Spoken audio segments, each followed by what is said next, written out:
সিলেটের সাদা পাথরে লুটকাণ্ডের পরই কোম্পানীগঞ্জ উপজেলা বিএনপির সভাপতি শাহাবুদ্দিনের পদ স্থগিত করা হয়েছে। 11 আগস্ট রাতে বিএনপির সিনিয়র যুগ্ম মহাসচিব রুহুল কবির রিজভী স্বাক্ষরিত এক পত্রে এই তথ্য জানানো হয়।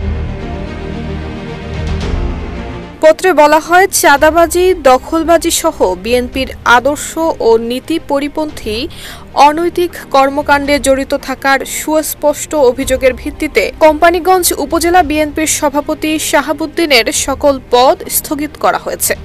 তার স্থলে কোম্পানীগঞ্জ উপজেলা বিএনপির সহসভাপতি হাজী আব্দুল মান্নানকে ভারপ্রাপ্ত সভাপতি হিসেবে মনোনীত করা হয়েছে। পরবর্তী নির্দেশ না দেওয়া পর্যন্ত এই সিদ্ধান্ত কার্যকর থাকবে। সানবিট সব দিবে সামাল।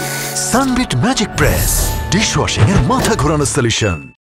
পদ স্থগিতের পর শাহাবুদ্দিনের সঙ্গে যোগাযোগের চেষ্টা করলেও তার মুঠোফোনটি বন্ধ পাওয়া যায়।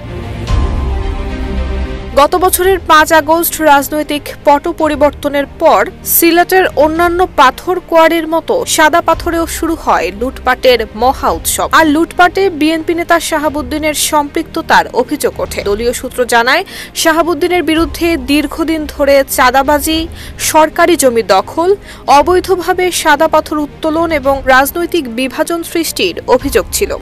এসব কারণে তার পদ স্থগিতের সিদ্ধান্ত নেয় কেন্দ্রীয় হাইকমান্ড। স্থানীয় নেতাকর্মীরা জানিয়েছেন, এসব কর্মকাণ্ডের কারণে শাহাবুদ্দিনের প্রতি জন অসন্তোষ বাড়ছিল এবং উপজেলা বিএনপির অভ্যন্তরে দীর্ঘদিন ধরে বিরাজ করছিল উত্তেজনা।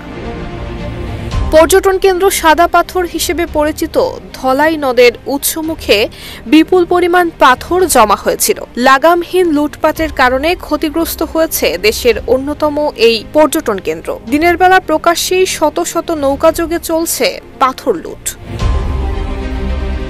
নুসরাত জাহান মেহেক, ঢাকা পোস্ট।